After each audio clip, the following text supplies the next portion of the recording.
Zach Fisher next up in the infamous number 25. And, Zach's had a very interesting journey. He was obviously in the same draft as Samo. And I thought at the end of 2018, start of 2019, he had actually moved ahead of Samo in terms of the performances. He had a really promising year. And although he did play the 21 games in 2019, I think we saw a little bit of a shift towards the second half of the year. And he just found himself perhaps not playing as consistently as he would have liked and as what we would have liked. But make no mistake, this guy's got all the tools. I don't know if it goes unnoticed, but his footwork in traffic is exceptional. He's got this dexterity about him, and he might seem like a really small guy, but he's not afraid of getting in there and playing in the contest. And what we did see in 2019 was, he moved a little bit more forward.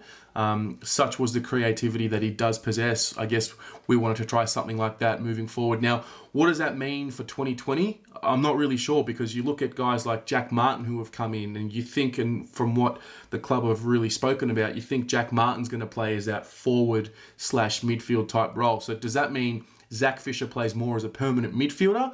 I mean, I hope so. And if it does, there is going to be some expectations from me, and I guess from the fan base on him, in that, he's averaged 17 and a half touches in 2019. And, the reality is, if you want to be contending, for finals or thereabouts, you've got to be matching it with these other midfields. And, it's that 17 possession type average, it's just probably not going to get it done at this stage, especially when we want to start winning more games and playing finals footy. So I'd be really happy to see Zach move into that, 21, 22, maybe even 23 a game bracket. I understand that numbers are not everything, but it's usually an indication of where a player's tracking in their development, especially as a midfielder, because I guess, one of the main priorities there is winning the ball and doing good things with it. So that's probably, I guess, my challenge to Zach Fisher is, if we're going to see him more as a midfielder, then that's probably where he's got to elevate his game.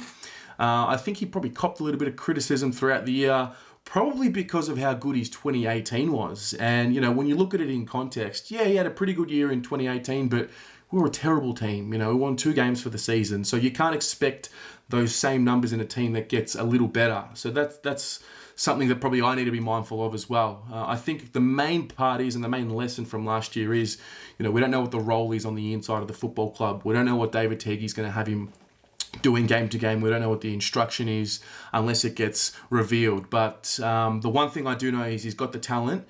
He's got a little bit of personality. I really like him. I see him at training. He's loud. He's boisterous. He's there when there's jokes to be made, and he's also there when it's time to crack in and direct traffic. And it's another sign of growth for me.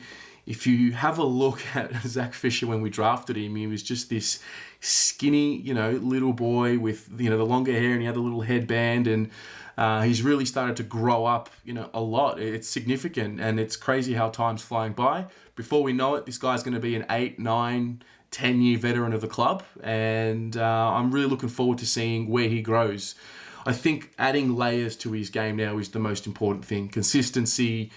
He's had some time in the forward now. He's going to have to add that versatility, because we look like we're going to be a team where guys are going to be moving regularly. And then such is the game today, not just for Carlton, but I think for the rest of the competition. You've got to be versatile, because when the plan A doesn't work, you need a plan B. And when that doesn't work, you need a plan C. So that's the main thing for me. Good players find a way to impact, and that's the main message there. So with that being said, wishing Zach Fisher all the best. He's in that sweet spot in his career, especially for a midfielder. So who knows? We could see a really big breakout year from him, and I do genuinely hope it happens.